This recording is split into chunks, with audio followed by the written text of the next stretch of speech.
Welcome back to the West Best Media. Today we're going to dive into episode 3 of the four-part series on Ramaphosa, South Africa, and Julius Malema. Today we're going to talk about the real fear. It isn't Malema's mouth. It's his mission. The West pretend it fears Malema because of his language, his fire, his insult, his energy. That's a distraction. What they really fear is his agenda, because a Malema presidency would do what South African government has dared to do: disconnect the country from the Western dependency. That means a nationalizing strategy, select, selectors forcing foreign companies to share ownership, demanding local benefactors, and ending the open door policy for foreign capital that extract without giving back. For the West, that's not that's political danger. That's economic war. That's why they fear him. A sovereign South Africa means Western banks lose control of Africa's financial heart. And once the heart stops obeying, the whole system trembles. Let's be honest. Since the 1800s, South Africa has been the workshop of the empire. First Britain, now for global capital. From Cecil Rhodes and the gold rush to the Anglo-American and De Beers, it's never about freedom. It was about control. Even after the 1994, the deal stays the same. The name on the board changed, but the ownership didn't. The West praised democracy, but what they really wanted was stability without transformation. A free vote, not a free people. And Ramaphosa delivered exactly what they wanted. A modern looking South Africa with colonial economy still intact. Malema threatened to reverse that compromise. He says what Nkrumah, Sankara, and Gaddafi said: Africa must own Africa. Africans must own Africa. If you believe in political freedom means nothing without economy control, hit like now and drop your comments. Drop your thoughts and comments, please. Now we're going to move into the Trump connection and Western meddling. Remember this? When Donald Trump was in the White House, his administration publicly targeted Malema, Afroform, the right-wing body, the right-wing lobbying defending apartheid.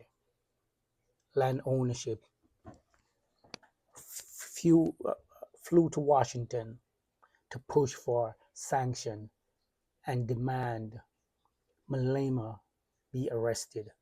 Soon after, the U.S. threatened with new tariff on South Africa steel and diamond export. That wasn't random, that was pressure.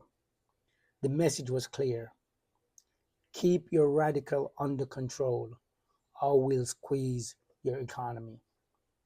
It's the same playbook they used against Zimbabwe when Mugabe took back the land.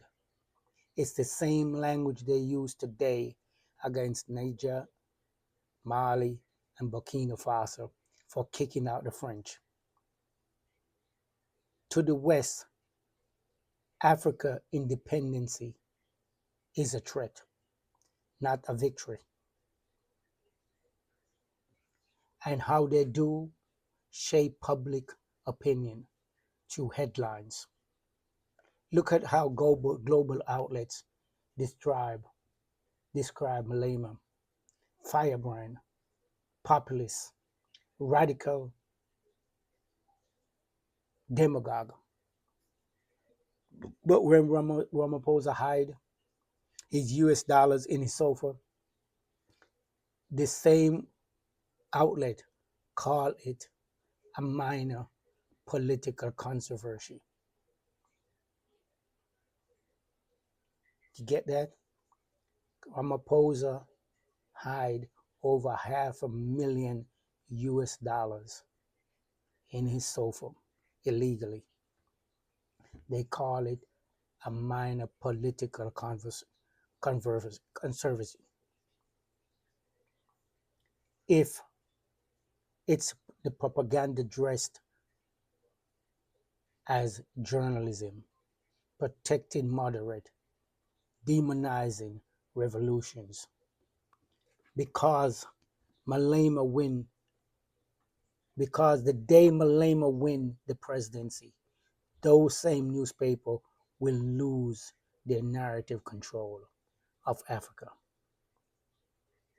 That's why they fear. Not the man, not the movement that refuse to obey. If you see how the Western media shape Africa image, like this comment, like this episode, share it. Let them know Africa sees through the spin. Niger, Mali, Burkina Faso have already kicked out the French. Guinea, Senegal are shifting away from IMF control. Now imagine South Africa, the region powerhouse, joining that alliance. That's not coincidence. That's a momentum. And it's the rise of the ANC bloc, the alliance of the Sahel states, inspiring Africa from the Sahara to the Cape. Malema language may be loud, but it echoes something ancient. Africa demand for unity, sovereignty, and pride. A Malema-led South Africa could bridge the Sahel revolution with the Southern Belt, the mineral heart of Africa. And once those two fronts unite, Western control ends. That's the fear. And that's why they fear Malema so much. Let's be blunt. A united Africa means no cheap mineral, no cheap labor, no Western veto, African progress. That's not just African dreams. That's the West. That's the West nightmare. Because Africa stand tall. The Western economy will crumble. Malema doesn't represent political shift. He represents a global realignment. Here's the truth. The ANC fear losing control of South Africa. Ramaphosa fear losing his image, but the West fears losing the continent. That's why Samir Malema fund his rival and weaponize the court. Subscribe, share, drop a comment below, because this next episode we're going to go even deeper into the fear, the West nightmare, losing the Southern Belt. And if you missed my 3-part on Malema Conviction series, go back, watch it now. That's where this war began. And that's where everything about the unscrupulous behavior of the ANC lies. This is the West Best Media. Straight talk, no sugarcoating. Africa is riding. Again, I said Africa is rising and Babylon is falling. And if you don't know, that's a book I'm writing,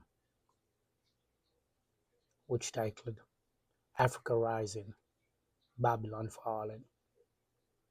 I'll let you know when it's published so you can pick up a copy.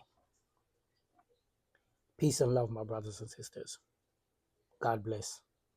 One love, one people, one Africa.